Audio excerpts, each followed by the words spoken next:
Hello, my name is Stefan, and I'd like to welcome you to one of our gardens.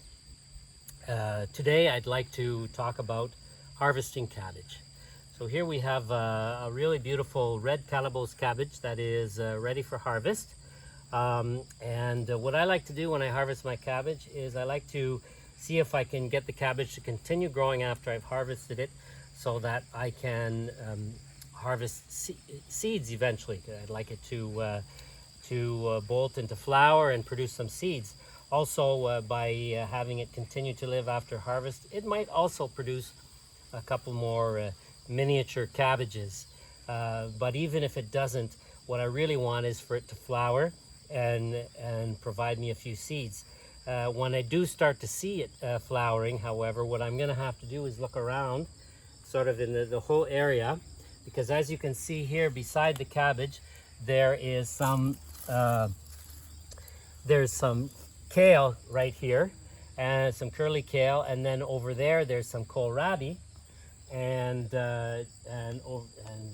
over here there's another type of cabbage. But the kale and the kohlrabi with the cabbage, they're all in the same family, and so if they were all to flower at the same time, they could easily reproduce with each other, and so then the seeds wouldn't really give me the same cabbage afterwards. It might not even give me a cabbage.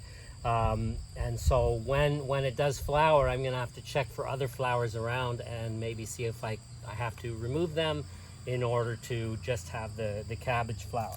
So now to harvest my cabbage, I'm going to use this knife. This is a knife that's meant for cutting roots, so it's pretty strong.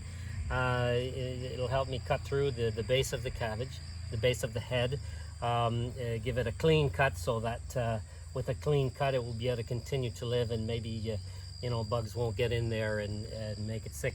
And so what I'm going to do is I'm going to look at where the cabbage head is and try and get a little bit below it, but still keep some of these leaves in place.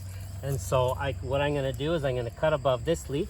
I'm going to take the knife and I'm just going to start cutting at the base of the head, and as the knife is nice and sharp.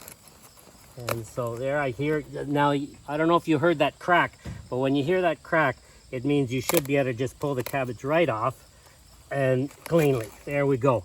So there it is. We've got a nice clean head here. Got a couple little tiny little snails in here. I'll just throw those back in the garden. The birds will eventually get them, or the frogs. We have lots of frogs that help us out, and toads. So here we are, and we have these leaves here that are still growing, so we'll be able to maybe get the cabbage to flower and give us some seeds. There you go. If you have any questions, please don't hesitate to ask. You can just put them in the comments below, and it'll be my pleasure to answer any of your questions. Have a great day.